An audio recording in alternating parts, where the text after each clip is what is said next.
Hello friends, good morning, नमस्कार। एक बार फिर से स्वागत है आपके अपने चैनल पीएम नर्सिंग एकेडमी पे। तो चलिए दोस्तों, आज से पहले अपन दो पार्ट पढ़े थे एमसी साइकिल के। आज अपन पढ़ने वाले एमसी साइकिल का पार्ट नंबर 3। इस एमसी साइकिल के पार्ट नंबर 3 के अंदर अपन बहुत ही इंपॉर्टेंट टॉपिक पढ़ने वाले हैं, जिसका नाम होता है, जिसके अंदर अपन एक हार्मोन को स्टडी करेंगे टोटली पूरे वीडियो के अंदर। जिस हार्मोन का नाम होता है एस्ट्रोजन। तो आज अपन इस पूरे वीडियो के अंदर एस्ट्रोजन के अपन हार्मोन्स के फंक्शन, इसका सोर्स कौन सा होता है, अपने बॉडी के अंदर कितना सीक्रेट होता है, इसके टाइप्स कौन से होते हैं, कब कौन से हार्मोन, अब एस्ट्रोजन के अलग अलग टाइप होते हैं, तो कौन सी एज के अंदर एस्ट्रोजन जो होता है सबसे ज्यादा कोऑर्डिनेट करता है। तो इस प्रकार से अपन अलग अलग अपन स्टडी करते हैं। तो चलिए स्टार्ट करते हैं। एस्ट्रोजन बहुत ही इंपॉर्टेंट हार्मोन होता है, अपने एमसी साइकिल पूरे के अंदर बहुत ही इंपॉर्टेंट योगदान देता है। तो एस्ट्रोजन का अगर मैं प्रीकर्सर की बात करूं तो इसका प्रीकर्सर होता है cholesterol. Cholesterol is a precursor of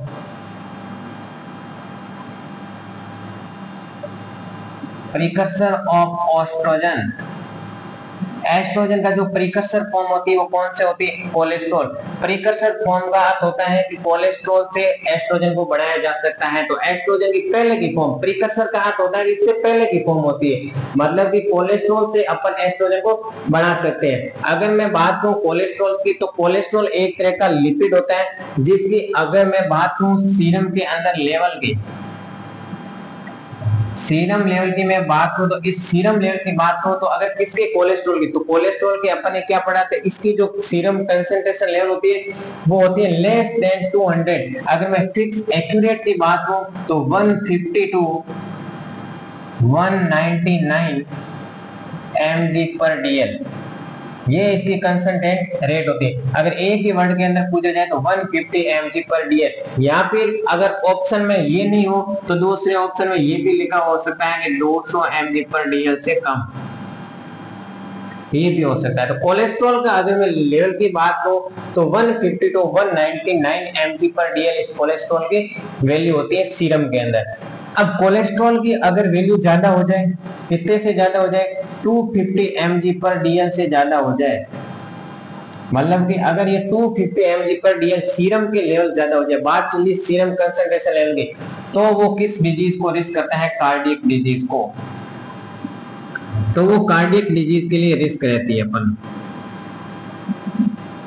cardiac disease के लिए रिस्क कहते हैं कि कोलेस्ट्रॉल जो होता है वो अपनी ब्लड वेसल्स होते हैं, उस ब्लड वेसल्स के अंदर जम जाता है। जैसे कि ये अपनी ब्लड वेसल्स है, इस ब्लड वेसल्स के अंदर कोलेस्ट्रॉल जो होता है इसकी दीवारों के ऊपर क्या होता है? डिपोजिशन हो जाता है। तो जब इस कोलेस्ट्रॉल के इस दीवारों के ऊपर जब डिपोजिशन हो जाता है तो इसका टोटल डायमीटर कम हो जाता है।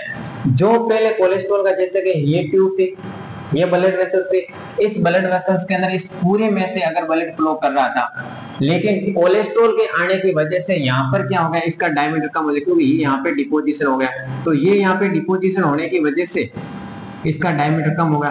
डायमीटर कम होने की वजह से जो हार्ट के पास में ब्लड सप्लाई वगैरह होती है वो कम पहुंचती है, जिसकी वजह से हार्ट प्रॉपर्ली काम नहीं कर पाता है।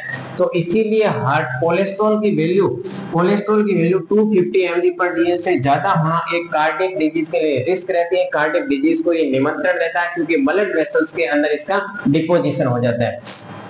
अब मैं बात करता हूं एस्ट्रोजन के अलग अलग टाइप्स की, क्योंकि एस्ट्रोजन जो होता है मोस्टली 4 टाइप्स का होता है। अगर एस्ट्रोजन की मैं बात करता हूं तो एस्ट्रोजन टोटली कितने टाइप होता है? 4 टाइप्स का होता है। एस्ट्रोजन टोटली 4 टाइप का होता है, जिसके अंदर फर्स्ट में बात करूं, सबसे फर्स्ट होता है आपका E2, जिसका नाम होता है एस्ट्राडियोल या E2, या इसी का नाम होता है 7-बीटा oestradiol,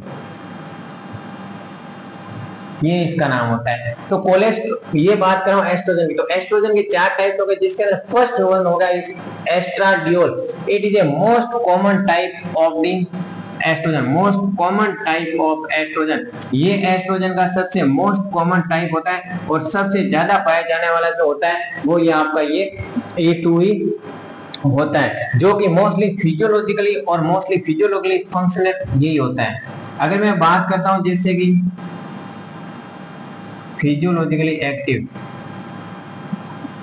physiologically active and primary रूप से ये अपना यूज होता है। तो अगर मैं जैसे एस्ट्रोजन की बात करता हूँ तो E2 की बात करता हूँ, क्योंकि सबसे मोस्ट कॉमन टाइप्स होता है और फिजियोलॉजिकली रूप से भी बहुत ही एक्टिव होता है। और अगर मैं इसकी बात करता हूँ सबसे ज्यादा कहाँ प्रेजेंट होता है, तो ये मोस्टली रिप्रोडक्टिव एज के अंदर सबसे ज्यादा होता है। रिप्रोडक्टिव एज के अंदर कि जो रिप्रोडक्शन की एज होती है कौन कितनी उम्र से 15 से लगा करके 45 साल तक की जो उम्र होती है उस एज के अंदर अगर अपन एस्ट्रोजन का टाइप देखो जाए तो सबसे ज्यादा प्रकार का कौन सा होता है आपका E2 टाइप का सबसे ज्यादा एस्ट्रोजन प्रेजेंट होता है। नेक्स्ट वन इज मैं बात करता हूँ टाइप नंबर सेकंड की। टाइप नंबर सेकंड की बात करता हूँ तो इसको बोला जाता है E1 या इसी का नाम होता है एस्ट्रॉन, इसका दूसरा नाम होता है एस्ट्रोजन। ये जो एस्ट्रोजन जो होता है वो सबसे ज्यादा टाइप्स में पाया जाता है आफ्टर मीनोपॉज।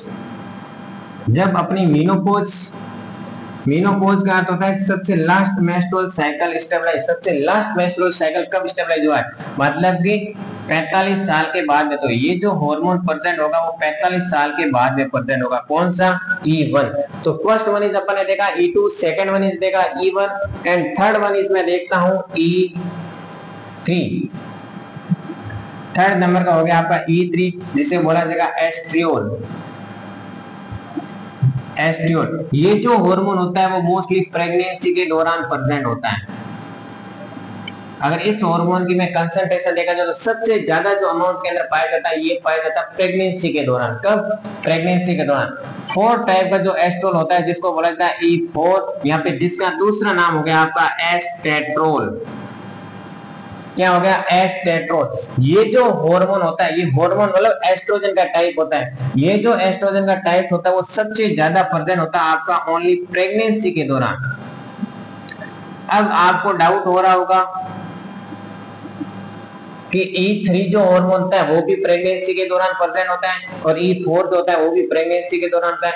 लेकिन मैंने यहाँ पे एक पॉइंट लिखा है E4 hormone is only pregnancy hormone. ये जो हार्मोन होता है वो ओनली एंड ओनली प्रेगनेंसी के दौरान ही प्रेजेंट होता है, बाकी किसी भी एज के अंदर ये हार्मोन प्रेजेंट नहीं होता है।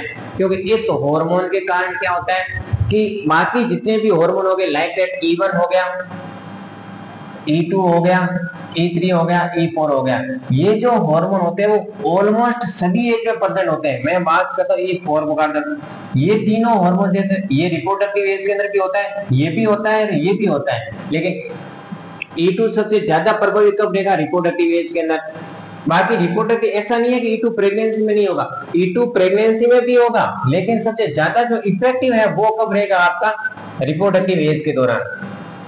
अब E1 की मैंने बात की तो E1 मीनोपॉज के अंदर पाया जाता है, लेकिन ऐसा नहीं है कि ये प्रेगनेंसी में नहीं होगा, ये प्रेगनेंसी में भी होगा, लेकिन सबसे ज्यादा इफेक्टिव कब होता है आपका E1 आफ्टर मीनोपॉज के दौरान।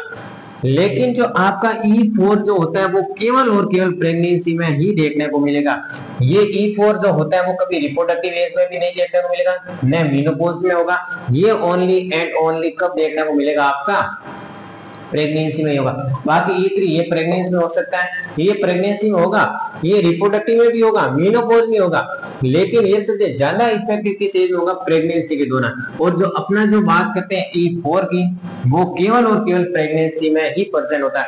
अगर क्वेश्चन में पूछा जाएगा only estrogen which is type of estrogen that is present only at pregnancy age, तो आपको कौन सा सिलेक्ट करना, आप उसके अंदर एस्टेट्रोल मतलब कि E4 टाइप्स का। तो ये अपन ने देखा एस्ट्रोजन के अपन ने देखे टाइप्स और एस्ट्रोजन का प्रीकर्सर। एस्ट्रोजन की मैं प्रीकर्सर की बात करता हूं तो प्रीकर्सर कौन सा होता है आपका, कोलेस्ट्रॉल। ये मोस्ट क्वेश्चन पूछा जाता है कि एस्ट्रोजन का प्रीकर्सर कौन सा है, CHO वगैरह के अंदर ये क्वेश्चन पूछे जाते हैं। बाकी एस्ट्रोजन की अब मैं बात करता हूं एस्ट्रोजन के सोर्स कि एस्ट्रोजन जो हार्मोन होता है वो कहां से निकल सकता है, बॉडी के अंदर कौन कौन से ऐसे सोर्स है जहां से एस्ट्रोजन अपने सीक्रेट हो सकता है। तो 1 by 1 अपन स्टडी करते हैं कि सोर्स ऑफ द एस्ट्रोजन। बहुत ही इंपॉर्टेंट टॉपिक है, आपने को रटना नहीं है, एक भी टॉपिक एक भी लाइन इसके अंदर रटनी नहीं, अपने को सीखनी है। अगर आप इस गेम नर्सिंग एडिट पे आए तो अपने को टॉपिक को रटना नहीं है, ओनली सीखना है। मैं आपको एमसी साइकिल पढ़ा रहा हूँ, एमसी साइकिल के अंदर सबसे पहले मैं आपको पूरा फॉर्मेट तैयार कर रहा हूँ। एमसी साइकिल को आपको स्टार्ट हुई खत्म हो जाएगी इस प्रकार से आपको बना के दे दूंगा। तो अब अपन मैं बात करता हूँ एस्ट्रोजन के सोर्स की। एस्ट्रोजन जो होता है वो कहां से डेवलप होता है। तो इससे पहले के वीडियो के अंदर मैंने पूरे हार्मोन का, जितने भी हार्मोन एमसी के अंदर सीक्रेट होते हैं उन सभी हार्मोनों को मैंने एक वन बाय वन आपको पूरे साइकिल का ओवरव्यू दिया था। उस टाइम में मैंने बताया कि सबसे मोस्ट ऑफ द एस्ट्रोजन जो आता है वो आता है आपका थीका इंटरनल लेयर से। थीका इंटरनल लेयर से मतलब कि जो आपकी प्रोलिफेरेटिव फेज होती है ओवरी के अंदर, ओवरी के अंदर जो प्रोलिफेरेटिव यूट्रस का होती है फॉलिकुलर फेज, फॉलिकुलर फेज के अंदर जो मैच्योर हो रहे इमेच्योर जो ग्राफिन फॉलिकल्स थे वो मैच्योर हो रहे थे, उस दौरान जो आपकी थीका इंटरनल लेयर थी वहां से आपका एस्ट्रोजन सीक्रेट होता। मोस्ट सोर्सेज ये। इसके अलावा मैं बात करता हूं तो एड्रिनल कोर्टेक्स से भी सीक्रेट होता है। इसके अलावा मैं बात करता हूं तो टेस्टिस से भी सीक्रेट हो सकता है। बाकी जो थीका इंटरनल लेयर से हो गया, एड्रिनल कोर्टेक्स, मोस्ट ऑफ इसका जो सोर्स होता है वो आपका कौन सा सोर्स होता है, थीका इंटरनल लेयर। इसके अलावा मैं बात करता हूं तो प्लेसेंटा से भी ये सीक्रेट हो सकता है, प्लेसेंटा से भी होता है। ये प्लेसेंटा से जो होता है वो आफ्टर 8 वीक के बाद में होता है, क्योंकि जब प्लेसेंटा बन जाती है उसके बाद में हार्मोन सीक्रेट होता है। इससे पहले जो ये सीक्रेट होता है वो होता है कार्पस ल्यूटियम से, कार्पस ल्यूटियम। तो इसके अलग अलग सोर्सेज होते हैं। थीका इंटरनल लेयर हो गया, एड्रिनल कोर्टेक्स हो गया, टेस्टिस हो गया। टेस्टिस के अंदर भी एस्ट्रोजन सीक्रेट होता है। ऐसा नहीं है कि एस्ट्रोजन केवल और केवल फीमेल का हार्मोन होता है, एस्ट्रोजन जो होता है वो मेल बॉडी में भी प्रेजेंट होता है। आपको ध्यान रखना, एस्ट्रोजन, ऑक्सीटोसिन, प्रोजेस्टेरोन सभी प्रकार के जो फीमेल हार्मोन होते हैं वो सभी मेल के अंदर भी प्रेजेंट होते हैं। तो इस कंसेप्ट अगर क्वेश्चन पूछा जाए estrogen that is also only and only present in female, that is a false condition है। ये सोर्स हो गया। नेक्स्ट वन इज मैं बात करता हूं इनके अब कंसंट्रेशन कितने होगी, मतलब कि अगर इसके अंदर बॉडी के अंदर इसका लेवल कितना होगा। जैसे कि मैं बात करते हैं ब्लड लेवल, ब्लड के लेवल की मैं बात करता हूं तो ब्लड का लेवल होता है इसके अंदर 35 से 500 पिकोग्राम पर ml। ये होता है आपका फीमेल के अंदर रिप्रोडक्टिव एज के अंदर 35 से 500 पिकोग्राम पर ml। और अगर मैं बात करता हूं just after ovulation, just before ovulation,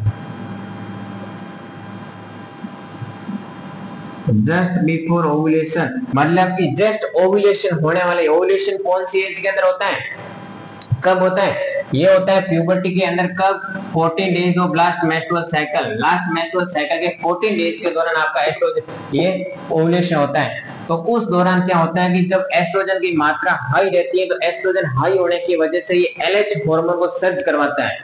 तो क्योंकि एस्ट्रोजन आता है तो एस्ट्रोजन आने से पहले मैंने स्पष्ट इसके अंदर लाइनें लिखाई थी आपको जब एमसीक्यू की सेकंड क्लास पढ़ाई थी उसके अंदर, कि एस्ट्रोजन जो हार्मोन होता है वो 24 से 36 घंटे पहले ओव्यूलेशन से एलएच सर्ज करवाता है। क्योंकि ओव्यूलेशन के दौरान, ओव्यूलेशन से जस्ट 24 से 36 घंटे पहले, 24 से 36 घंटे पहले एस्ट्रोजन का लेवल हाई होता है। हाई होने की वजह से ये एलएच को सर्ज करवाता है। तो इस दौरान इसका जो लेवल होता है वो जो एस्ट्रोजन का नॉर्मल जो लेवल होता है उससे ज्यादा देखने को मिलता है। और उस दौरान आपका एस्ट्रोजन का लेवल कितना होता है, आपका 200 से 500 पिकोग्राम पर ml, 200 to 500 पिकोग्राम पर ml। और अगर आफ्टर मेनोपॉज की मैं बात करता हूं कि आफ्टर मीनोपॉज के बाद में, क्योंकि मीनोपॉज के बाद में क्या नहीं रह पाती, ओवरी के अंदर जो ग्राफिन फॉलिकल्स होते हैं उसके नंबर कम हो जाते हैं। उनके नंबर कम होने की वजह से, क्योंकि वो मैच्योर नहीं हो पाते, उसके अंदर कंडीशन अलग हो जाती है। अपन बाद में पढ़ेंगे मीनोपॉज के बाद में क्या क्या चेंज होते हैं। उस दौरान जो ग्राफिन फॉलिकल्स होते हैं वो मैच्योर नहीं हो पाते। अगर मैच्योर नहीं हो पाते तो थीका इंटरनल लेयर नहीं बनेगी। और मेन जो एस्ट्रोजन का सोर्स था वो क्या था, थीका इंटरनल थी। तो ये अगर लेयर नहीं बनेगी तो एस्ट्रोजन का लेवल क्या हो जाएगा, कम। और वो लेवल कितना कम हो जाता है, 10 पिकोग्राम पर ml। तो ये भी क्वेश्चन पूछा चुका एम्स के अंदर ये क्वेश्चन पूछा गया है कि इसके अंदर आफ्टर मेनोपॉज के बाद में एस्ट्रोजन का लेवल कितना होता है। और अगर एस्ट्रोजन की मैं बात करूं तो उस दौरान कौन सा होता है, E1 टाइप का एस्ट्रोजन प्रेजेंट होता है। तो उस दौरान आफ्टर मेनोपॉज अगर मेल की मैं बात करूं कि मेल के अंदर इसका लेवल कितना होता है, तो मेल के अंदर इसका लेवल होता है 50 पिकोग्राम पर ml। तो ये सारी कंडीशनें ध्यान रखना, इनके ब्लड वैल्यू एस्ट्रोजन की पूछी जाती है। एस्ट्रोजन 35 से 500 पिकोग्राम, इसकी यूनिट ध्यान रखना, पिकोग्राम यूनिट है जो फीमेल के अंदर प्रेजेंट होता है नॉर्मल के अंदर। अगर मैं बात करूं जस्ट बिफोर ओव्यूलेशन होने से जस्ट पहले की मैं बात करूं तो उस दौरान आपका जो एस्ट्रोजन का लेवल सबसे ज्यादा होता है और वो कितना होता है आपका 200 से 500 पिकोग्राम पर ml। और मैं बात करूं आफ्टर मेनोपॉज मतलब कि आपका मेंस्ट्रुअल साइकिल टोटली बंद हो चुका है और उस दौरान अगर मैं बात करूं तो उस दौरान आपका सबसे कम देखने को मिलता है और वो देखने को मिलता है 10 पिकोग्राम।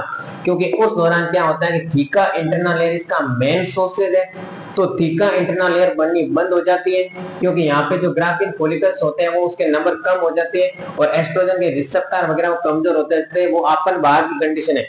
उस दौरान उसके लिए 10 पिकोग्राम रहता है और मेल के अंदर भी 500 पिकोग्राम पर ml 50 पिकोग्राम ml सीक्रेट होता है क्योंकि टेस्ट से ये भी सीक्रेट होता है। ऑक्सीटोसिन भी वगैरह आते हैं वो जो कि स्पर्म के मैच्योरेशन के लिए ऑक्सीटोसिन आता है। ऑक्सीटोसिन किसके लिए आता है, वो माइग्रेशन के लिए। जब वास डिफरेंस के अंदर जब स्पर्म जाता है तो स्पर्म के माइग्रेशन के लिए भी ऑक्सीटोसिन रेस्पॉन्सिबल होता है और एस्ट्रोजन भी हार्मोन टेस्टिस से मैच्योरेशन के लिए रेस्पॉन्सिबल होता है। तो कई जितने भी प्रकार के हार्मोन होते हैं मेल के अंदर फीमेल के अंदर वो सारे हार्मोन प्रेजेंट होते हैं आपके मेल बॉडी के अंदर। ऐसा नहीं है कि वो हार्मोन नहीं है, प्रोजेस्टेरोन सभी प्रकार के हार्मोन प्रेजेंट होते हैं। तो अपन 1 बाय 1 स्टडी करते हैं। सबसे पहले अपन ने लिया एस्ट्रोजन का जो कि बहुत ही इंपॉर्टेंट है। मैं कहता हूं 101% आपको कंपटीशन एग्जाम के अंदर इसका एक ना एक क्वेश्चन देखने को मिलेगा, तो आप बहुत ही ध्यान से कंसेप्ट देखिए।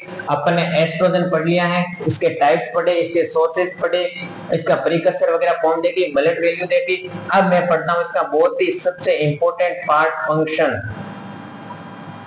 अगर आपने एस्ट्रोजन के फंक्शन पढ़ लिए तो आगे के जो मेंस्ट्रुअल साइकिल के दौरान जो यूटेराइन चेंजेस और जो ओवेरियन चेंजेस आते हैं वो आपको पढ़ने में बहुत ही इजी हो जाएंगे क्योंकि उसके अंदर सारा का सारा खेल किसका है, एस्ट्रोजन और प्रोजेस्टेरोन इन हार्मोन्स का ही है।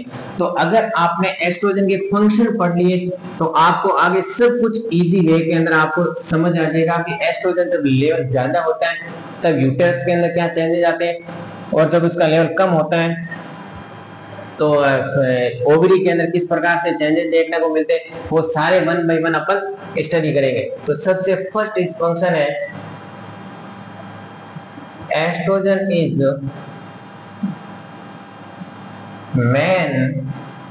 mainly female hormone. Estrogen is mainly female hormone that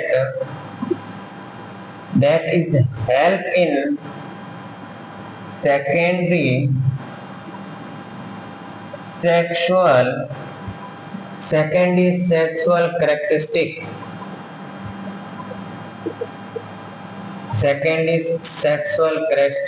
development.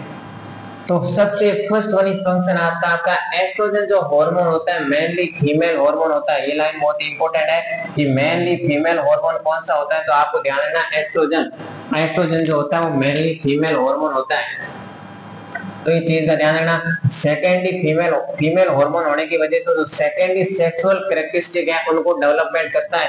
Like that breast का डेवलपमेंट हो गया, ओवरी तो प्राइमरी सेक्सुअल ऑर्गन हो गया भाई, यूट्रस हो गया, फैलोपियन ट्यूब हो गया, इसको साल्पिंजस ट्यूब कहते हैं, फैलोपियन ट्यूब हो गया, वेजाइना हो गया, प्यूबिक हेयर हो गया। इन सभी सेकेंडरी सेक्सुअल कैरेक्टरिस्टिक का डेवलपमेंट करना किसका काम है, एस्ट्रोजन का। ये बहुत इंपॉर्टेंट है। इसके अलावा मैं अगर बात करता हूं एस्ट्रोजन के सेकेंड वन इस फंक्शन की, तो सेकेंड वन इस फंक्शन क्या होता है, estrogen is a vasodilator hormone.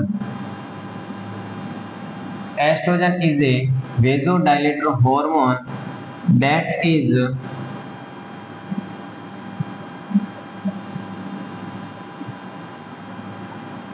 responsible for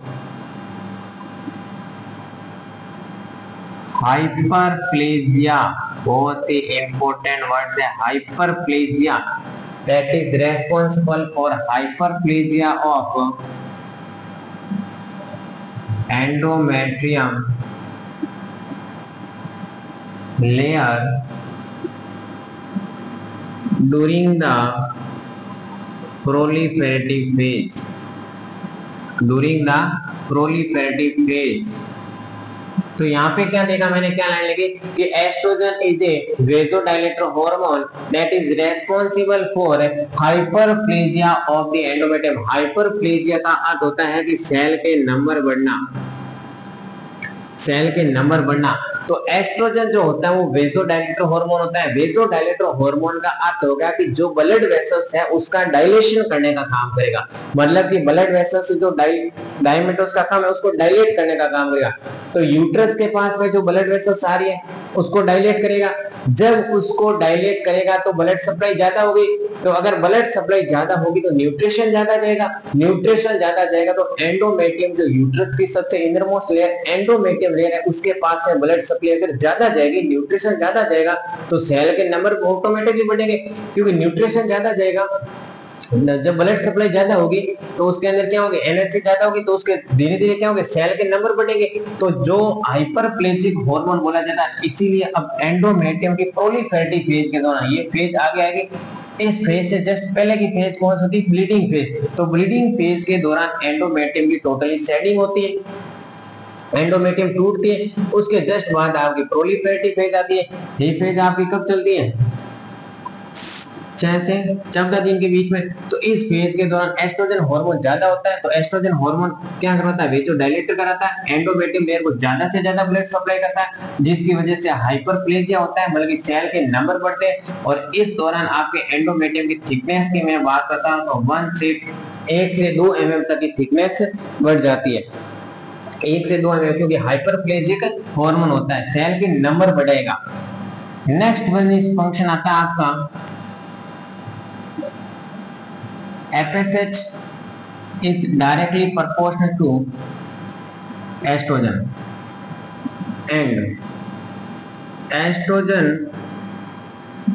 is inversely proportional to FSH.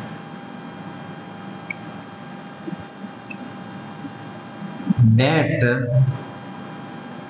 estrogen is act as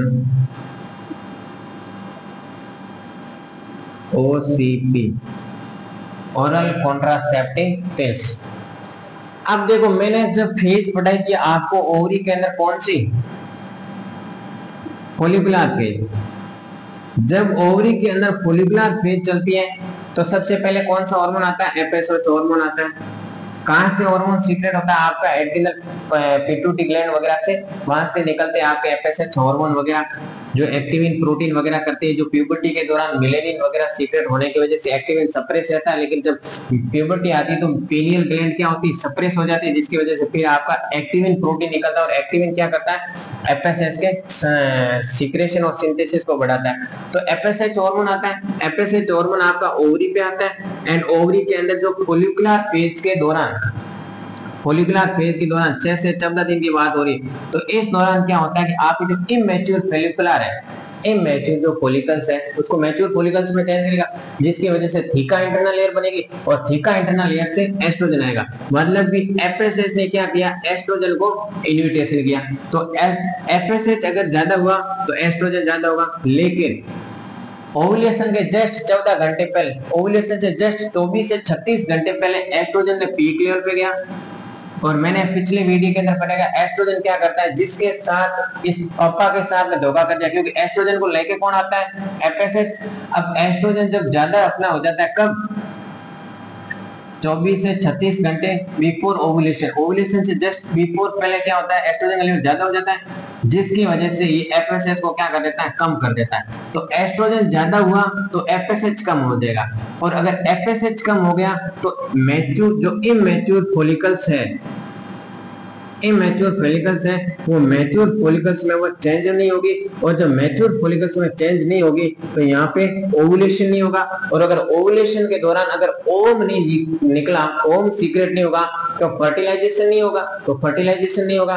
तो अगर मैं बात करूं, तो अगर एस्ट्रोजन को लेवल ज्यादा रखूं, यहाँ पे अगर मैं बाहर से कुछ ओरल कॉन्ट्रासेप्टिव पिल्स यूज करूं जो एस्ट्रोजन से कंटेन होती है, अगर एस्ट्रोजन बॉडी के अंदर ज्यादा होगा तो एफएसएच को कम करेगा, और एफएसएच अगर कम हो गया तो इमैच्योर फॉलिकल मैच्योर फॉलिकल्स में चेंज नहीं होंगे और ओवुलेशन नहीं होगा, ओवुलेशन नहीं हुआ तो ओवम सीक्रेट नहीं होगा, और अगर ओवम सीक्रेट नहीं हुआ तो अपनी बॉडी के अंदर फर्टिलाइजेशन नहीं होगा, क्योंकि ओम सीक्रेट नहीं होगा तो स्पर्म नहीं आएगा, स्पर्म ओम नहीं निकलेगा तो उस साइड से स्पर्म आकर भी क्या करेगा। तो मैं बोल सकता हूं कि estrogen act as a OCP. तो अपने क्या होता है कि जो फीमेल लेडी होती है जो प्रेगनेंसी कंसीव नहीं करना चाहती है, जो प्रेग्नेंट होना नहीं चाहती, उस दौरान वो क्या करती है, आपके estrogen oral contraceptive pills use करते हैं जिसके अंदर एस्ट्रोजन का कंटेंट रहता है, क्योंकि एस्ट्रोजन क्या करता है, आपको एफएसएच को सप्रेस करके रखता है। तो अगर फीमेल प्रेगनेंसी कंसीव नहीं करना चाहती है तो वो एस्ट्रोजन की बनी हुई गोलियां खा सकती है। अगर एस्ट्रोजन क्यों किसकी तरह काम करता है, आपका एस्ट्रोजन जो काम करता है वो आपका एक ओरल कॉन्ट्रासेप्टिव पिल्स के रूप में आपको काम में लिया जाता है। तो इसीलिए जो महिला प्रेग्नेंट नहीं होना चाहती है वो एस्ट्रोजन का सेवन करती है। तो ये कंसेप्ट आपका समझ में आना चाहिए। इसके अंदर ये ध्यान रखना, पहले क्या लिखा है, एफएसएच क्या करता है, एस्ट्रोजन के समानुपाती होता है, लेकिन एस्ट्रोजन एफएसएच के इन्वर्सली प्रोपोर्शनल होता है। पहले वर्ड कौन सा लिखा, महत्वपूर्ण है, मेडिकल साइंस के अंदर यही है, हर वर्ड का महत्व है। ऐसे नहीं कि एस्ट्रोजन यहाँ लिख दो यहाँ लिख दो, नहीं। मैथमेटिक्स के अंदर तो क्या होता है, एस्ट्रोजन यहाँ लिख दो यहाँ लिख दो एक वर्ड, लेकिन यहाँ पे पहले वर्ड कौन सा लिखा उसके ऊपर आपको फोकस करना है। नेक्स्ट वन जो फंक्शन आता है वो आता है आपका estrogen is increase calcium absorption. Estrogen is increase calcium absorption that reduce the bone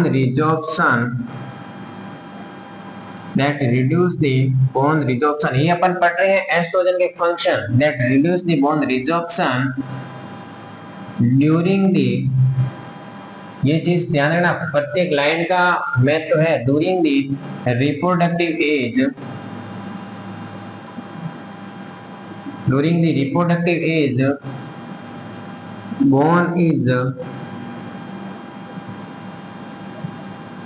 bone is healthy, but after menopause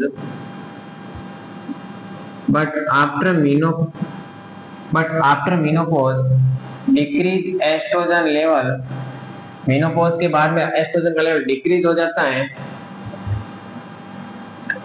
so decrease bone mass and increase bone resorption, resulting risk of the osteoporosis. Risk of the osteoporosis. बहुत ही important function है estrogen का। क्या लिखा मैंने कि estrogen is a increase calcium absorption. Estrogen क्या करवाता है कि जो अपनी इंटेस्टाइन है, उस इंटेस्टाइन के अंदर, जैसे कि इंटेस्टाइन है, उस इंटेस्टाइन के अंदर कैल्शियम का एब्जॉर्प्शन कराता है। जैसे अपन ने खाने के अंदर एस्ट्रोजन कैल्शियम वगैरह यूज किया तो उस कैल्शियम को एब्जॉर्प्शन करवाने का काम किसके अंदर, ब्लड के अंदर, ये आपका ब्लड होगा, इस ब्लड के अंदर कैल्शियम का एब्जॉर्प्शन करवाने का काम कौन करता है, एस्ट्रोजन। और अब ये कैल्शियम कहाँ पे आ गया, एस्ट्रोजन की सहायता से ब्लड वेसल्स के अंदर। अब ये ब्लड वेसल्स के अंदर घूमता ये एस्ट्रोजन कहाँ, ये जो कैल्शियम है वो कहाँ पे जाएगा, बोन के पास में।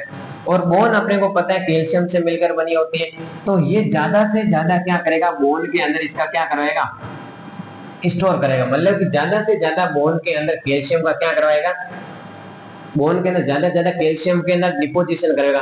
तो अगर बोन के अंदर कैल्शियम का डिपोजिशन हो रहा है मतलब कि बोन क्या हो रही है, मजबूत हो रही है। तो बोन अगर मजबूत हो रही है तो उसके रिजॉर्प्शन की रिस्क क्या हो रही है, कम हो रही है, क्योंकि बोन के टूटने की रिस्क क्या हो रही है, कम हो रही है, क्योंकि एस्ट्रोजन क्या कर रहा है, ज्यादा से ज्यादा कैल्शियम को रिजॉर्प्शन एब्जॉर्प्शन करवा रहा है। और जब ब्लड के अंदर कैल्शियम आएगा तो वो ब्लड के अंदर कैल्शियम किसके पास में जाएगा, घूमता घूमता बोन के पास में। तो बोन के अंदर इसका क्या होगा, डिपोजिशन होगा। तो बोन के अंदर कैल्शियम ज्यादा जाएगा तो बोन और भी क्या होगी, मजबूत होगी।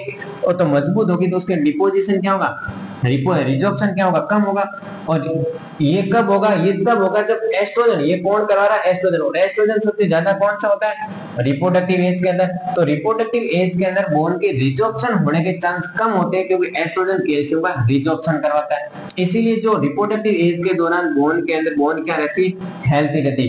तो आपने सुना होगा कि मेल और फीमेल के अंदर जो फ्रैक्चर्स के सबसे ज्यादा चांस होते हैं वो किसके अंदर होते हैं, मेल के अंदर। फीमेल के अंदर क्यों नहीं होते, फीमेल के अंदर क्यों नहीं होते, क्योंकि फीमेल के अंदर एस्ट्रोजन होता है और एस्ट्रोजन बोन को क्या करता है, मजबूती प्रदान करता है। तो अगर मैं रिप्रोडक्टिव एज के दौरान अगर फीमेल और मेल की मैं बात करता हूं तो मेल के अंदर फ्रैक्चर्स के सबसे ज्यादा रहते हैं, risk of osteoporosis and physiological fractures and physiological. तो फीमेल के अंदर क्या होता है, लेकिन अब ये चीज तो बोन हेल्थी कब होगी, रिप्रोडक्टिव एज के दौरान एस्ट्रोजन की वजह से। लेकिन आफ्टर द मीनोपॉज, मीनोपॉज के बाद में क्या होता है, एस्ट्रोजन का लेवल कम हो गया। अगर एस्ट्रोजन का लेवल कम हो गया तो यहाँ कैल्शियम का इसका एब्जॉर्प्शन नहीं होगा, क्योंकि एस्ट्रोजन ही तो था जो कैल्शियम का एब्जॉर्प्शन करा रहा। तो अब कैल्शियम का एस्ट्रोजन क्या नहीं करेगा, decrease after menopause, decrease the estrogen, so decrease bone mass, क्योंकि बोन का अब क्या नहीं होगा, कैल्शियम का एब्जॉर्प्शन नहीं होगा, तो बोन मास बढ़ेगा नहीं, बोन की मजबूती नहीं होगी, क्योंकि कैल्शियम डिपोजिशन नहीं होगा। तो bone decrease the bone mass and increase bone resorption. तो धीरे धीरे बोन का रिजॉर्प्शन स्टार्ट होगा। बोन का रिजॉर्प्शन कैसे होगा, अगर अपने ब्लड वेसल्स के अंदर कहीं पर भी कैल्शियम की जरूरत पड़ेगी, जैसे कहीं पर भी अपने कैल्शियम की जरूरत पड़ गई, अगर कहीं पर कैल्शियम की जरूरत पड़ गई तो अब यहाँ से क्या करेगा, ब्लड के अंदर कैल्शियम बहुत सारा है, कौन लेके आ रहा है, एस्ट्रोजन। तो अगर यहाँ पर जैसे बॉडी के अंदर कैल्शियम की जरूरत पड़ गई तो ये ब्लड के थ्रू यहाँ पे आ जाएगा, क्योंकि एस्ट्रोजन इसके अंदर ला रहा है। अब आफ्टर द मेनोपॉज क्या होगा, एस्ट्रोजन लेवल कम होगा तो ये आपसे एब्जॉर्प्शन नहीं होगा, एब्जॉर्प्शन नहीं होगा तो अगर कैल्शियम की जरूरत पड़ेगी तो अब बोन से लाना पड़ेगा, क्योंकि यहाँ से तो ये आ नहीं रहा है, क्योंकि एस्ट्रोजन कम हो गया, तो फिर बोन से लाना पड़ेगा। तो बोन का क्या होगा, रिजॉर्प्शन स्टार्ट होगा। तो वो क्योंकि बोन का क्या होगा, फिर रिजॉर्प्शन होगा, क्योंकि बोन को टूटना पड़ेगा। तो बोन क्या होगी, रिजॉर्प्शन होगी। कब, जब एस्ट्रोजन का लेवल कम होगा। एस्ट्रोजन का लेवल कम कब होता है, आफ्टर द मेनोपॉज। तो मेनोपॉज के बाद में बोन का रिजॉर्प्शन स्टार्ट हो जाता है, क्योंकि कैल्शियम की वजह से कैल्शियम का एब्जॉर्प्शन नहीं हो पा रहा है, और कैल्शियम का एब्जॉर्प्शन नहीं होगा तो बोन का रिजॉर्प्शन स्टार्ट होगा। और रिजॉर्प्शन हो गया तो अपने किसकी चांस रहते हैं, ऑस्टियोपोरोसिस की।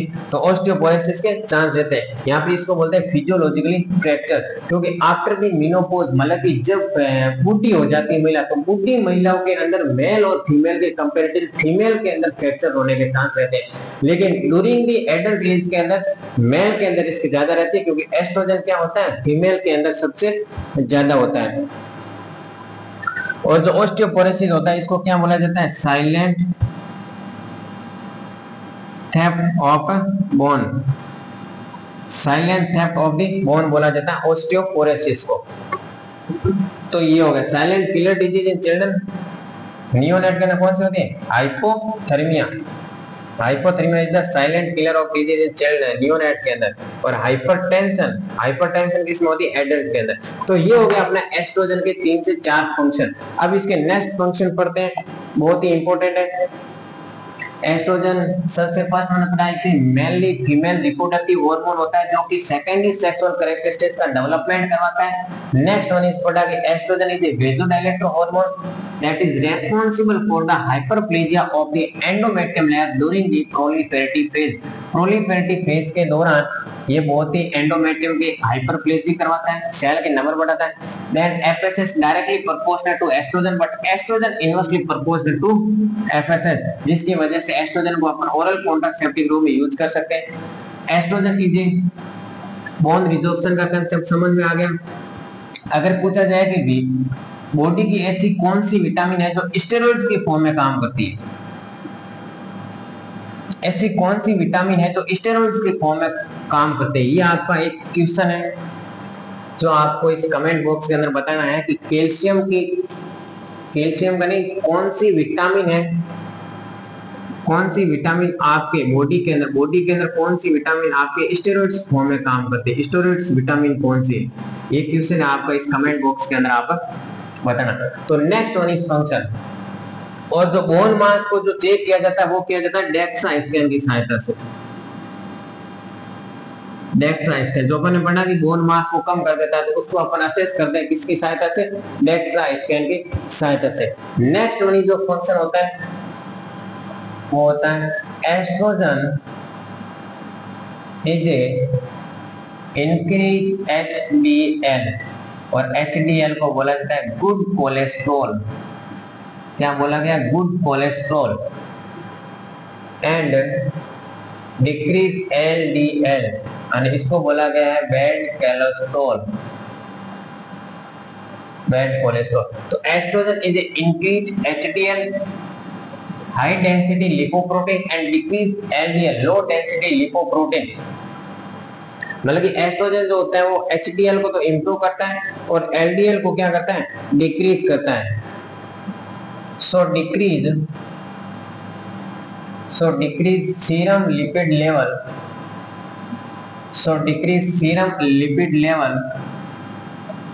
And decrease the risk of atherosclerosis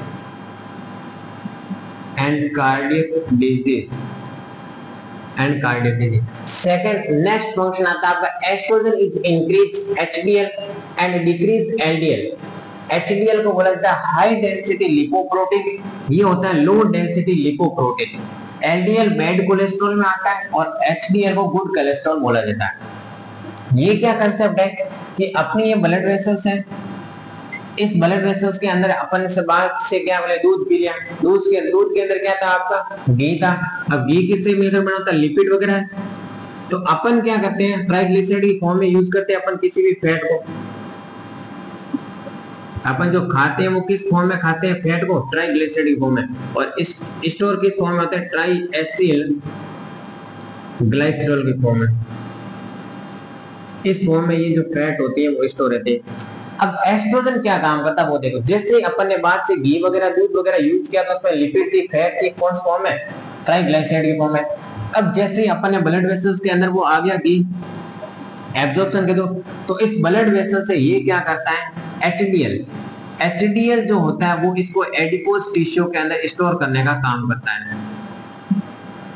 कौन, एचडीएल जो होता है वो इस जो फैट आई है इसके अंदर, इस फैट को आपका ज्यादा से ज्यादा एडिपोज टिश्यू के अंदर और मसल्स के अंदर, एडिपोज टिश्यू एंड मसल्स के अंदर स्टोर करने का काम करता है एचडीएल। और जो एलडीएल होता है वो क्या करता है, एडिपोज टिश्यू को वापस एडिपोज टिश्यू से उठा करके वापस ब्लड के अंदर लाने का काम करता है LDL.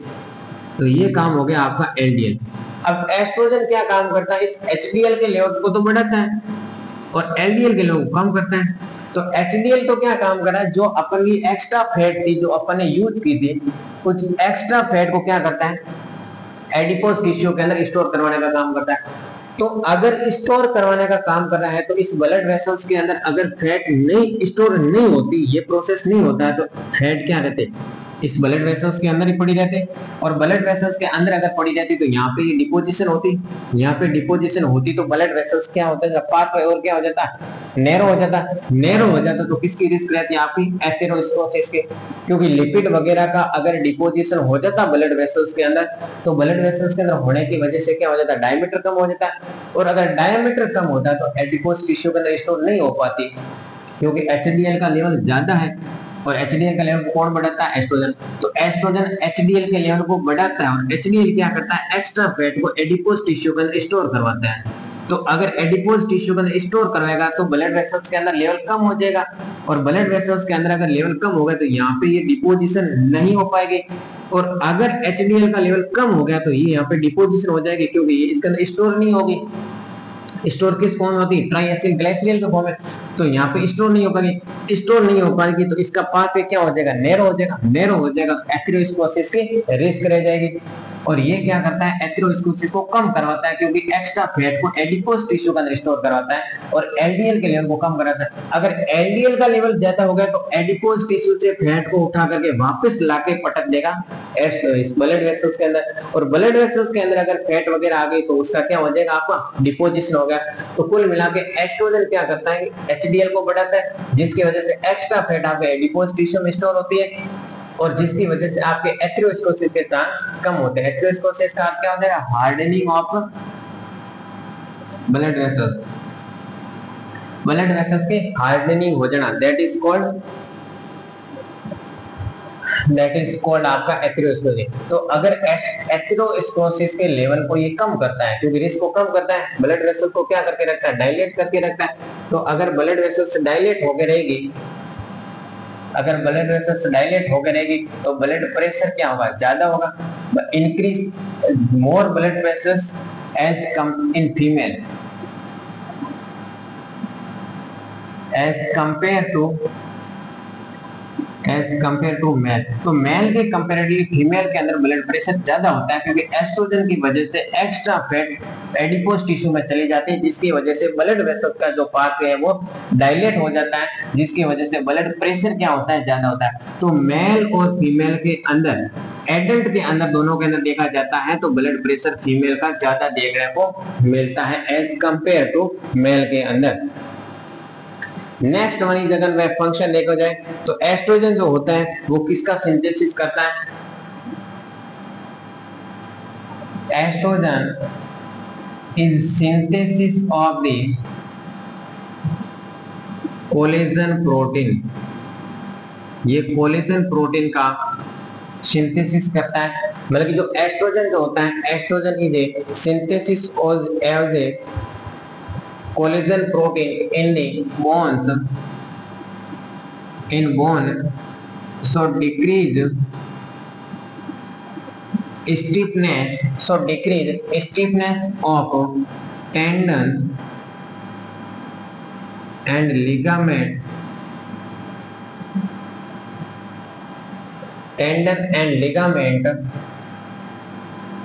so resulting decrease the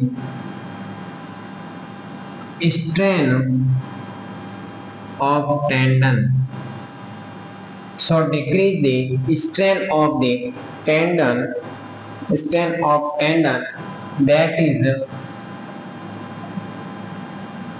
that's more prone to breakdown of the bone। तो यहाँ पे क्या लगेगा, एस्ट्रोजन जो होता है वो कोलेजन प्रोटीन का सिंथेसिस करता है, और कोलेजन प्रोटीन जो होती है उसका किसके अंदर, बोन जो होती है वो कोलेजन प्रोटीन से मिलकर बनी होती है। बोन जो होती है वो कोलेजन कौन से, कोलेजन फर्स्ट प्रोटीन से मिलकर के बनी होती है। कोलेजन फोर्थ जो प्रोटीन होता है उससे कौन मिलकर बना होता है, लेंस। अपना जो आंख का जो लेंस होता है वो कोलेजन फोर्थ प्रोटीन से मिलकर बना होता है, और कोलेजन फर्स्ट प्रोटीन से होती है वो बोन मिलकर बनी होती है। बोन एंड स्किन हो गई ये। अब ये क्या करता है कि कोलेजन प्रोटीन का सिंथेसिस करवाता है। अब कोलेजन प्रोटीन का अगर सिंथेसिस करवाएगा तो ये स्टिफनेस को क्या करेगा, कम करेगा, टेंडन की। यहाँ पे क्या होता है, देखो अपन ने कंसेप्ट उठा था कि टेंडन, एक टर्म आती है आपकी लिगामेंट। तो टेंडन क्या करता है, यहाँ पे क्या आता है, बबलू, मतलब कि बोन टू बोन, और यहाँ पे आता है आपका बोन टू मसल्स। मतलब कि बोन को मसल से जोड़ने का काम तो करता है आपका टेंडन, और बोन टू बोन, बोन को बोन से, बबलू, BBL, बल्कि बोन को बोन से जोड़ने का काम करता है आपका लिगामेंट। तो यहाँ पे मसल्स को मसल से जोड़ने का किसका काम होता है, मसल से मसल्स का जोड़ने का काम होता है आपका एपिन्यूरोसिस का। एपिन्यूरोसिस मसल से मसल्स को जोड़ने का काम करता है। अब क्या होता है कि टेंडन के अंदर कोई किसी तरह का खिंचाव पड़ गया, उसको बोला गया आपका स्ट्रेन। क्या बोलेगा स्ट्रेन, मतलब कि टेंडन में खींचा हो गया स्ट्रेन, और अगर लिगामेंट में स्ट्रेन पड़ गया उसको बोलेगा स्ट्रेन। तो अब यहाँ पे ये क्या करता है, ये हो गया टेंडन। टेंडन जो बोन को मसल से जोड़ता है, बोन को बोन से जोड़ता है लिगामेंट, और एपिन्यूरोसिस बोला गया मसल्स टू मसल्स, मसल्स को मसल से जोड़ने का काम होता है एपिन्यूरोसिस। मेरे को लगता है ये पॉइंट आपके लिए अभी तक नया है। तो यहाँ पे क्या करता है कि ये कोलेजन प्रोटीन को सिंथेसिस करता है बोन के अंदर, तो यहाँ पे क्या होगी, स्टिफनेस कम होगी, क्योंकि अगर कोलेजन प्रोटीन करे तो क्यों, कोलेजन प्रोटीन क्या होता है, लचकदार होता है, मतलब कि स्टिफनेस को कम करता है। तो बोन के अंदर स्टिफनेस कम होगी, मतलब कि अकड़न कम रहेगी इन टेंडन इनके अंदर, लिगामेंट के अंदर, और ये क्या करता है आपको स्ट्रेन को भी कम करेगा, मतलब कि टेंडन के अंदर जो खिंचाव आ रहे हैं उसको कम करेगा। अब उसको खिंचाव को कम करके टेंडन को क्या करेगा, एकदम लचकदार बनाएगा। लचकदार या फिर मैं बोल सकता हूँ एकदम सॉफ्ट बनाने का काम करेगा। तो अगर टेंडन को लचकदार बनाने का काम करेगा, क्योंकि ये क्या करता है, स्ट्रेन को कम करता है। अगर स्ट्रेन को कम कर दिया तो टेंडन के अंदर खिंचाव नहीं आएगा, और अगर टेंडन के अंदर खिंचाव को कम करेगा तो टेंडन को क्या करेगा, लचकदार या सॉफ्ट बनाए रखेगा। तो अगर मेरे को बताओ कोई एक सॉफ्ट चीज है और एक आपकी हार्ड चीज है, दोनों में से सबसे ज्यादा टूटने के चांस किसके रहते हैं, जो चीज सॉफ्ट है उसके। क्योंकि अगर अपन कोई चीज एकदम हार्ड है उसको तोड़ने से अपन को ज्यादा एनर्जी लगानी पड़ेगी एज कंपेयर टू सॉफ्ट चीज के। तो अगर कोई चीज सॉफ्ट होगी तो ये सॉफ्ट चीज ज्यादा जल्दी से टूटेगी, तो क्योंकि ये क्या करता है, स्ट्रेन को कम करता है, खिंचाव को कम करता है। इसका मतलब उसकी हार्डनेस को कम करके उसको क्या करना रखता है, लचकदार सॉफ्ट बनाए रखता है। तो अगर लचकदार बना दी तो वो जल्दी टूट जाएगी। इसलिए एस्ट्रोजन एक तरफ से फायदा करता है तो दूसरी तरफ से नुकसान भी करता है। तो ये break down of the muscles and bone, तो ये मसल्स और बोन के ब्रेक डाउन के लिए रेस्पॉन्सिबल होता है। एक तरफ तो एस्ट्रोजन क्या कर रहा है, बोन को कोलेजन प्रोटीन से इंक्रीज करवा रहा है, कोलेजन प्रोटीन का सिंथेसिस करवा रहा है, इसीलिए बोन को क्या कर रहा है, लचकदार बना रहा है। लेकिन टेंडन की स्ट्रेन को कम कर रहा है, उसकी हार्डनेस को कम कर रहा है, मतलब कि उसको क्या बनाए रख रहा है, सॉफ्ट बनाए रख रहा है। तो अगर सॉफ्ट होगी तो उसके अंदर क्या रहेगा, उसके फ्रैक्चर होने के, उसके टूटने के, ब्रेकडाउन होने के, इंजरी होने के सबसे ज्यादा चांस रहेगा। तो एस्ट्रोजन एक तरफ ये नुकसान भी करवा रहा है क्योंकि टेंडन की स्ट्रेन को कम करवा रहा है, इसीलिए उसको क्या करवा रहा है, इसको मोर प्रोन टू इंजरी, तो ये इंजरी के लिए भी रेस्पॉन्सिबल होता है।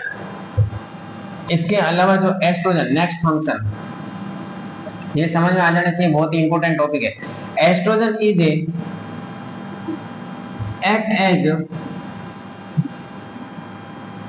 Anti-inflammatory function,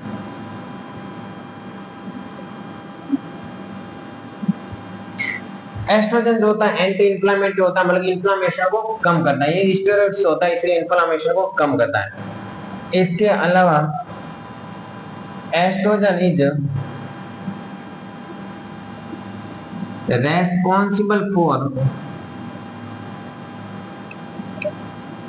fat deposition in the fat deposition on the buttocks,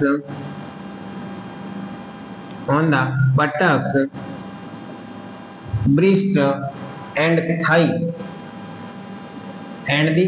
thigh। तो ये क्या करता है, थाई के अंदर बटक्स के अंदर और ब्रिस्ट के अंदर फैट के डिपोजिशन को बढ़ाता है and decrease on abdomen.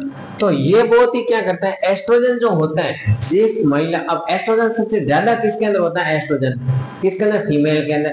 Female के अंदर कितना होता है, 35 to 500 mg पर डीएल, पिकोग्राम पर डीएल, और मेल के अंदर तो कितना होता है, 50 पिकोग्राम। तो एस्ट्रोजन जो होता है उसका क्या काम होता है कि ये अपनी फैट का डिपोजिशन करवाता है, एक तो बटक्स के अंदर, एक ब्रिस्ट के अंदर और एक थाई के अंदर। तो एस्ट्रो और दूसरा एब्डोमेन के अंदर आपने वो कम करवाता। इसीलिए आपने देखा होगा कि फीमेल के जो बटक्स होते हैं वो एज कंपेयर टू लार्ज होते हैं मेल के कंपेरेटिवली, क्योंकि दूसरा ये जो फैट का डिपोजिशन करवाता है वो किसके अंदर करवाता है, बटक्स के अंदर और थाई के अंदर और ब्रिस्ट के अंदर। तो आपने फैट का डिपोजिशन करवा रहा है थाई, बटक्स और ब्रिस्ट के अंदर, और एस्ट्रोजन ज्यादा किस में होता है? फीमेल के अंदर। तो फीमेल के अंदर आपने देखा होगा उसके बटक्स बड़े हो गए, उसका ब्रिस्ट एनलार्जमेंट होगा, साथ ही साथ उसकी जो थाई वगैरह है वहां पर भी फैट का डिपोजिशन करवाता है। तो वहां पर उसके भी वो थाई भी क्या होगी? चौड़ी होगी। और दूसरा ये क्या करता है? एब्डोमेन के ऊपर कम डिपोजिशन कराता है। तो आपने गर्ल्स के अंदर देखा होगा कि उसका जो पेट वगैरह होता है वो बहुत ही कम होता है, अंडर 50 वेट तेरा। तो यहाँ पे क्या होता है? क्योंकि ये कारण क्या है? इसके पीछे कारण है एस्ट्रोजन। एस्ट्रोजन क्या करवा रहा है? आपका बटक्स के ऊपर फैट बढ़ा रहा है। तो फीमेल की बटक्स ऑलरेडी बड़ी होती है, एज कंपेयर टू ब्रिस्ट के ऊपर एनलार्जमेंट करवा रहा है, तो ब्रिस्ट का एनलार्जमेंट करवाता है। नेक्स्ट थाई के ऊपर भी फैट का डिपोजिशन करवाता है, थाई भी उसकी चौड़ी होती है, लेकिन एब्डोमेन को कम करवाता है। तो फीमेल का एब्डोमेन भी क्या होता है? एज कंपेयर टू मेल के अंदर कम होता है, और मेल का क्या होता है? बाहर निकला होता है, क्योंकि वहां पे एस्ट्रोजन नहीं होती। तो मेल के अंदर एस्ट्रोजन नहीं होती, तो एस्ट्रोजन क्या करता है? एब्डोमेन के अंदर फैट कम करवाता है। तो वहां पे एस्ट्रोजन होती नहीं है, तो वहां पे फैट डिपोजिशन होगी। तो इसीलिए जो भारतीय पति होते हैं उसके क्या होते हैं? फैट बाहर निकले होते हैं, ये गड़ा बाहर निकला होता है। प्रेग्नेंट तो फीमेल होती है, लेकिन लगता कौन सा है? मेल की तरह, लेकिन लग ऐसे रहा होता है कि मेल प्रेग्नेंट होता है, क्योंकि उसका पेट बाहर निकल जाता है, क्योंकि इसका पेट जो होता है वो उसके ऊपर फैट की डिपोजिशन हो जाती है। तो इसीलिए एक भारतीय महिला का, भारतीय पति का ये एक करेक्टरिस्टिक फीचर्स है कि इसका पेट क्या होगा? बाहर निकला होगा, क्योंकि फैट का डिपोजिशन क्या होता है? उसके ऊपर एस्ट्रोजन कम करवाता है, इसलिए मेल के अंदर एस्ट्रोजन नहीं होता, इसलिए उसके ऊपर क्या होता है? गड़ा बड़ा हो जाता है। तो इसीलिए ये भी एक बहुत ही इंपॉर्टेंट फंक्शन है। Next one is the function.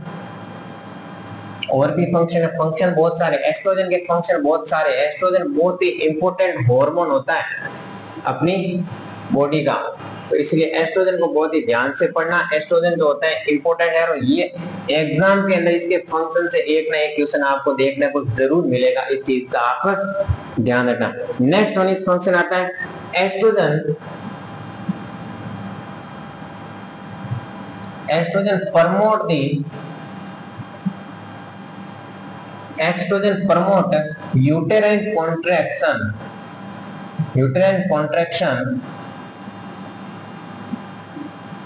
and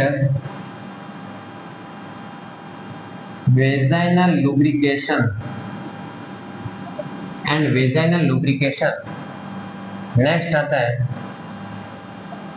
oestrogen is decrease bowel movement. Next आता है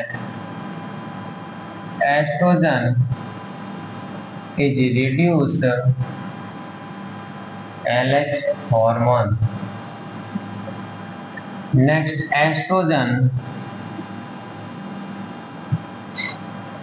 is decrease melanin hormone. Estrogen is decrease the melanin hormone. Estrogen is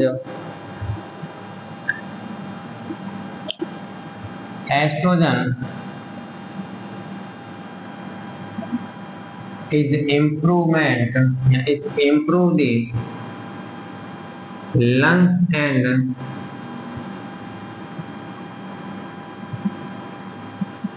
alveoli function। ये बहुत इंपॉर्टेंट है, यहाँ से कंसेप्ट निकलेगा। Estrogen is improve the lungs and alveoli function। Estrogen is improvement the LH surge and estrogen is improvement. Estrogen is increase sodium fluid and cortisol release। Estrogen. तो ये और छोटे छोटे और फंक्शन है जो इंपॉर्टेंट है। यहाँ पे क्या लेगा? फर्स्ट फंक्शन लेगा आपका estrogen is promote the uterine contraction. Estrogen जो होता है आपके यूटेराइन कॉन्ट्रैक्शन को इंप्रूवमेंट करता है। यूटेराइन कॉन्ट्रैक्शन को इंप्रूव करने का अर्थ होगा कि एस्ट्रोजन जो होता है एट द टाइम डिलीवरी, जब लेबर की कंडीशन आती है उस दौरान जो ये यूट्रस का कॉन्ट्रैक्शन के लिए रेस्पॉन्सिबल होता है, ताकि इजीली क्या हो आपकी ताकि इजीली वो क्या हो सके, डिलीवरी हो सके। तो एस्ट्रोजन जो होता है वो डिलीवरी के लिए रेस्पॉन्सिबल होता है, क्योंकि यूटेराइन कॉन्ट्रैक्शन आपको देखने को मिलेगा, क्योंकि यूटेराइन कॉन्ट्रैक्शन जो होता है वो एट द टाइम डिलीवरी के दौरान होगा, तो इजीली एक डिलीवरी होने की वजह से एस्ट्रोजन रेस्पॉन्सिबल होता है। दूसरा, ये वेजाइनल लुब्रिकेंस को इंप्रूवमेंट करता है, वेजाइनल लुब्रिकेंस को बढ़ाता है। कैसे? कि eight the time of sexual intercourse, जब सेक्सुअल इंटरकोर्स होता है उस दौरान वेजाइना से जो एल्कलाइन सीक्रेट होता है वो सीक्रेट होता है, क्योंकि वहां पे क्या होता है, एल्कलाइन सीक्रेट कराता है ताकि वेजाइना का लुब्रिकेशन हो सके। लुब्रिकेशन होने की वजह से eight the time of the intercourse आपको पेन नहीं हो, इसीलिए वेजाइनल लुब्रिकेशन होता है। तो वेजाइनल लुब्रिकेशन होने के पीछे भी किसका काम होता है, एस्ट्रोजन। और वेजाइनल लुब्रिकेशन होगा तो सेक्सुअल इंटरकोर्स के दौरान आपको पेन नहीं होगा, और अगर सेक्सुअल इंटरकोर्स के दौरान आपका पेन हो रहा है तो इसे बोला जाता है पैरानोइया। पैरानोइया, पैरानोइया यानी कि pen during the sexual intercourse, sexual intercourse के दौरान आपका पेन होता है तो उसको बोला जाता है आपका वेजाइनल लुब्रिकेशन। और आपने देखा होगा कि आफ्टर मेनोपॉज, मेनोपॉज के बाद में एस्ट्रोजन का लेवल कम हो गया तो वेजाइना का लुब्रिकेशन भी क्या होगा, कम होगा। तो बाय द वे अगर बुढ़ापे के अंदर डोकरे डोकरी का मन हो गया तो उस दौरान क्या नहीं होगा, एस्ट्रोजन सीक्रेट नहीं होगा, और एस्ट्रोजन सीक्रेट नहीं होगा तो वेजाइनल लुब्रिकेशन नहीं होगा, और वेजाइनल लुब्रिकेशन नहीं होगा तो मेरे को बताओ डिस्पैरेनिया देखने को मिलेगा नहीं मिलेगा? भाई अगर सेक्सुअल इंटरकोर्स के दौरान पेन हो रहा है क्योंकि वेजाइनल लुब्रिकेशन नहीं हो रहा है, क्योंकि वेजाइनल लुब्रिकेशन नहीं हो रहा है क्योंकि बुढ़ापा आ गया है, डोकरे में अभी तक जवानी भरी पड़ी है, तो एस्ट्रोजन अगर प्रमोट कर रहा है वेजाइनल लुब्रिकेशन को, तो एस्ट्रोजन अगर कम होगा तो वेजाइनल लुब्रिकेशन कम हो गया, लुब्रिकेशन कम होगा तो क्या होगा, आपको पेन देखने को मिलेगा। तो dyspareunia is a condition that is perform in the after menopause. After menopause के अंदर आपको क्या देखने को मिलेगा, आपका वेजाइनल लुब्रिकेशन कम होगा, जिसके अंदर डिस्पैरेनोइया देखने को मिलेगा। नेक्स्ट फंक्शन आता है estrogen is decrease bowel movement, ये बोवेल मूवमेंट को कम करता है। तो at the time of pregnancy के अंदर देखा होगा, क्योंकि प्रेगनेंसी के दौरान भी आपका एस्ट्रोजन का लेवल कम होता है, इसलिए प्रेगनेंसी के दौरान भी आपने क्या देखा होगा, कॉन्स्टिपेशन देखा होगा। Estrogen is decrease bowel movement, bowel movement को क्या करवाता है, डिक्रीज करवाता है। तो बोवेल मूवमेंट अगर डिक्रीज होगी तो सो ड्यूरिंग कॉन्स्टिपेशन होगा, क्योंकि बोवेल मूवमेंट का अर्थ होता है पेरिस्टालसिस मूवमेंट, तो पेरिस्टालसिस मूवमेंट अगर कम होगी, प्रेगनेंसी के दौरान एस्ट्रोजन का लेवल थोड़ी ज्यादा होता है, और एस्ट्रोजन का लेवल अगर ज्यादा हुआ तो बोवेल मूवमेंट और भी ज्यादा कम होगी, और अगर बोवेल मूवमेंट अगर कम होगी तो क्या देखने को मिलेगा, कॉन्स्टिपेशन। बोवेल मूवमेंट का अर्थ होता है कि आपने जो स्टूल जो बंडा है उसको पास आउट करने में दिक्कत आ रही है, क्योंकि मूवमेंट कम होगा तो स्टूल बाहर नहीं खींचेगा, और बाहर नहीं खींचेगा उसके अंदर क्या देखने को मिलेगा, कॉन्स्टिपेशन। क्योंकि बोवेल मूवमेंट पेरिस्टालसिस मूवमेंट कम होगी, और अगर पेरिस्टाल मूवमेंट ज्यादा होती तो डायरिया देखने को मिलता, और पेरिस्टालसिस मूवमेंट कम है मतलब कॉन्स्टिपेशन देखने को मिला, तो प्रेगनेंसी के दौरान कॉन्स्टिपेशन देखने को मिलता है।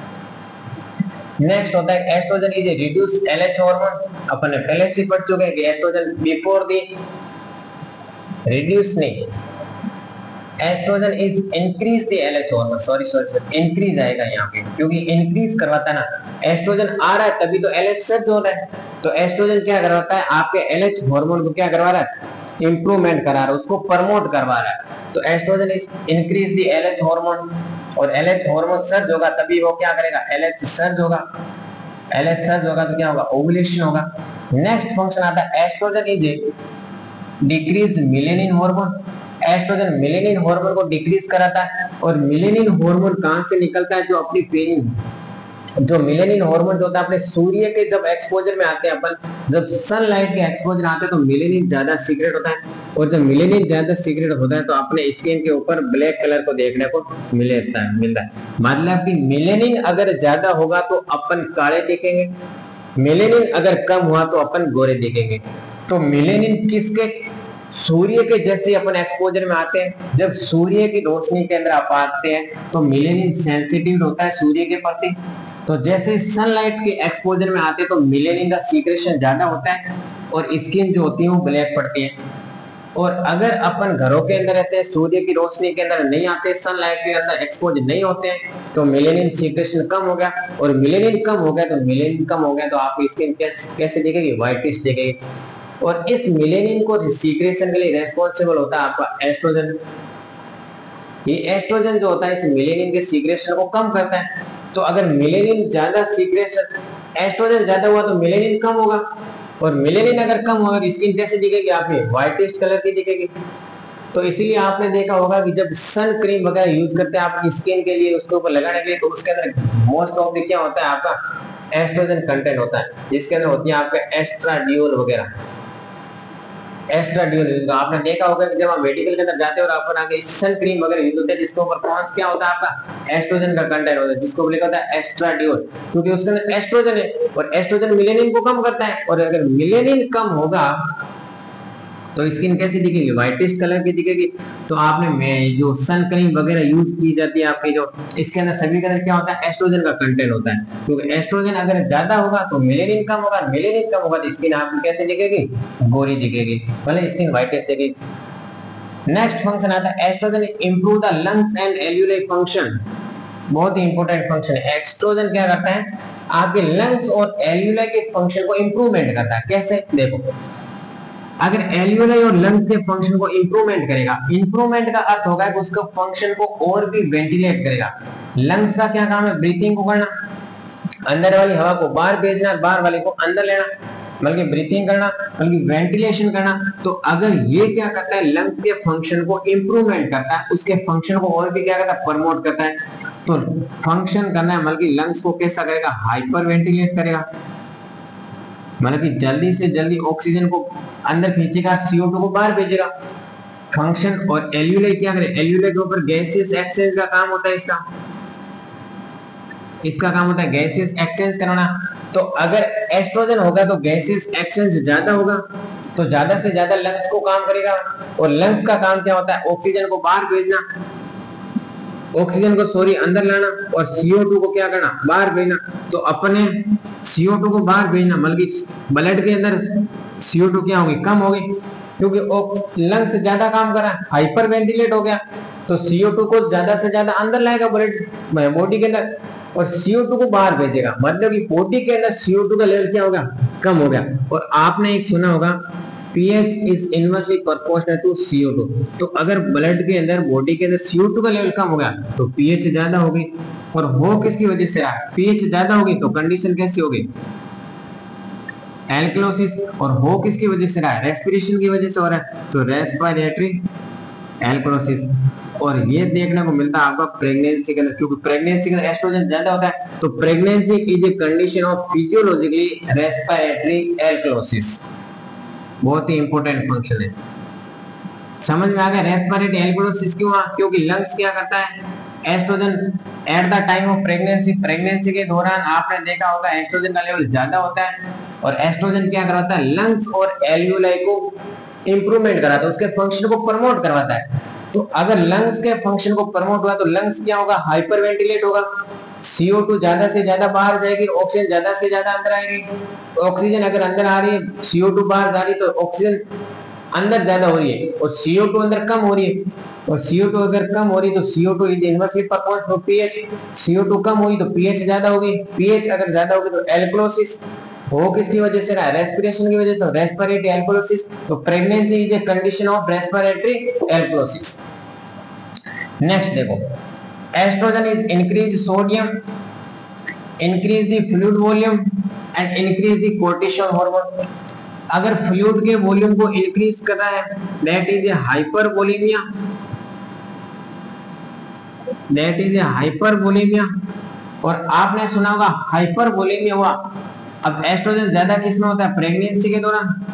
तो pregnancy is a state of respiratory alkalosis and pregnancy is a state of hypervolaemia. लेकिन हाइपरवोलेमिया होगा तो मतलब क्या होगी, बीपी क्या होनी चाहिए, ज्यादा होनी चाहिए। तो अगर एस्ट्रोजन क्या करता है, बीपी को बढ़ाता है। लेकिन आपने देखा होगा, ये भी मत भूलो कि एस्ट्रोजन किसका काम होता है, वेसोडाइलेटर हार्मोन होता है। तो अगर वेसोडाइलेटर हार्मोन होगा तो बीपी क्या होगी, कम होगी। तो बीपी कम होगी तो ये कंडीशन कौन सी होगी आपकी, हाइपोटेंशन। तो estrogen is a increase sodium, increase fluid but decrease BP. तो pregnancy is a state of hypervolemia and hypotension. बहुत ही इंपॉर्टेंट लाइन है, बहुत ही इंपॉर्टेंट पढ़ा रहा हूं मैं। Pregnancy is a state of respiratory alkalosis and pregnancy is a state of hypervolemia and hypotension। ये मत देखना कि हाइपरवोलेमिया है मतलब हाइपरटेंशन होगा, नहीं। ये हाइपरवोलेमिया एस्ट्रोजन सोडियम और फ्लूइड को रिटेंशन कर रहा है, फ्लूइड को इंप्रूव कर रहा है। लेकिन एस्ट्रोजन कैसा हार्मोन है? वेसोडाइलेटर। तो वेसोडाइलेटर हार्मोन है, तो वेसोडाइलेट है तो बीपी क्या होगी? कम होगी, तो हाइपोटेंशन होगा। तो pregnancy is a state of, ध्यान से सुनना, pregnancy is a state of hypotension, hypervolaemia and respiratory alkalosis. बहुत ही इंपॉर्टेंट लाइन है, बहुत ही इंपॉर्टेंट फंक्शन है ये दोनों, ध्यान से पढ़ना। एस्ट्रोजन का बहुत ही इंपॉर्टेंट फंक्शन आ रहा है। नेक्स्ट जो फंक्शन आता है वो भी देख लीजिए, लास्ट वाली फंक्शन आता है आपका। एस्ट्रोजन जो होता है अपने क्लोटिंग फैक्टर्स के ऊपर भी काम करता है। अगर इसमें किसी प्रकार का डाउट है तो कमेंट बॉक्स में डाल दीजिए, आपको रिप्लाई मिल जाएगा। Estrogen is A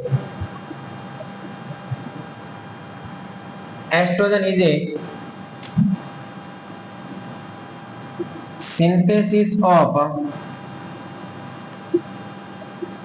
clotting factor number 6, 7, 9 and 10। Estrogen is a synthesis of clotting factor number 2nd, 7th, 9th and 10th। तो इसलिए एस्ट्रोजन क्या करता है? इन क्लोटिंग फैक्टर को बढ़ाता है, और अगर क्लोटिंग फैक्टर के सिंथेसिस को बढ़ाया तो यहाँ पे क्या ज्यादा होगा? कोगुलेशन। कोगुलेशन मतलब कि जहां से ब्लीडिंग हो रही वहां पे क्लोट का फॉर्मेशन हो जाना। तो एस्ट्रोजन क्या करवाता है? एस्ट्रोजन जो करवाता है ब्लीडिंग को कम करवाएगा, क्योंकि ये क्या करवाता है? कोगुलेशन करवाएगा। क्योंकि एस्ट्रोजन क्या करवाता है? आपका क्लोटिंग फैक्टर को सिंथेसिस करा रहा है, और क्लोटिंग फैक्टर का अगर सिंथेसिस होगा तो वहां पे क्या होगा? कोगुलेशन बढ़ेगा, तो वहां पे ब्लीडिंग कम होगी। तो मैं बोल सकता हूं कि pregnancy is a state of, बहुत ही इंपॉर्टेंट लाइन है भाई, ध्यान से पढ़ना, coagulability. Estrogen is a synthesis of clotting factor, so pregnancy is a state of hyper coagulability. क्योंकि एस्ट्रोजन क्लोटिंग फैक्टर को बढ़ाता है और वो कोगुलेशन में हेल्प करता है, इसीलिए pregnancy is a state of hyper coagulability, hypotension, respiratory alkalosis and hypervolemia. बहुत ही इंपॉर्टेंट है ये एस्ट्रोजन के फंक्शन, एक ना एक क्वेश्चन आपको यहाँ से देखने को मिलेंगे। तो ये अपने हो गए ऑलमोस्ट आपके एस्ट्रोजन के टोटल फंक्शन। एस्ट्रोजन आपके यूटेराइन कॉन्ट्रैक्शन बढ़ाता है, वेजाइनल लुब्रिकेशन करवाता है, बोवेल मूवमेंट को कम करवाता है, लंग्स के फंक्शन को करवाता है, एलएच सर्च को इंप्रूवमेंट कराता है, लंग्स में हेल्प करता है, एल्यूलाई में हेल्प करता है, मिलेनिन को कम करता है आपका। इसके अलावा क्लोटिंग फैक्टर को सिंथेसिस करवाता है, एचडीएल को इंप्रूवमेंट करवाता है, बटक्स वगैरह के अंदर एस्ट्रोजन जो फैट की डिपोजिशन कराता है, कैल्शियम के एब्जॉर्प्शन को बढ़ाता है, जिसकी वजह से बोन मास वगैरह को आपको हेल्थी देखने को मिलता है। इसके अलावा एस्ट्रोजन फीमेल रिप्रोडक्टिव हार्मोन में भी रेस्पॉन्सिबल होता है, फीमेल हार्मोन होता है मोनली, जो कि कैरेक्टरिस्टिक सेकेंडरी सेक्सुअल कैरेक्टरिस्टिक को इंप्रूवमेंट कराता है। तो ऑलमोस्ट अपना ये हो गया टोटल एस्ट्रोजन, अलग अलग टाइप्स पढ़ने पड़े, ब्लड का लेवल पढ़ा, सोर्स पढ़े, और इसके अलावा अपने फंक्शन पढ़े। तो ये था अपना मेंस्ट्रुअल साइकिल का पार्ट 3, जिसके अंदर अपने पूरा एस्ट्रोजन को कवर किया। तो आपको वीडियो के अंत तक बने रहे, इसलिए आपका बहुत बहुत धन्यवाद। अगर आपको आगे की वीडियो देख रहे हैं तो आप चैनल को सब्सक्राइब कर दीजिए, वीडियो को लाइक कर दीजिए और अपने दोस्तों के साथ में इसको शेयर कर दीजिए, ताकि आपको नेक्स्ट वीडियो जैसे ही मैं बढ़ाऊं तो आपको सबसे पहले नोटिफिकेशन आपके पास आए और आप एकदम इसके लिए तैयार हो जाओ। और आपको अब मिलेगा नेक्स्ट पार्ट 4 एमसी साइकिल का। और ये जो मैं पढ़ा रहा हूँ वो एम्स और ईएसआईसी के लेवल का पढ़ा रहा हूँ। कोई भी कंपटीशन के अंदर, एग्जाम के अंदर क्वेश्चन इससे बाहर नहीं जाएगा। अगर चला गया तो समझो सबके पास में चला गया, तो वो सबका गलत होगा। आपने अगर यहाँ से पढ़ा है तो आपका गलत नहीं होगा, और बाय द वे गलत हो गया तो सबका गलत होगा, केवल आपका ही नहीं होगा। तो आपको नेक्स्ट वीडियो के लिए तैयार रहिए, तब तक के लिए मिलते हैं अगले वीडियो में।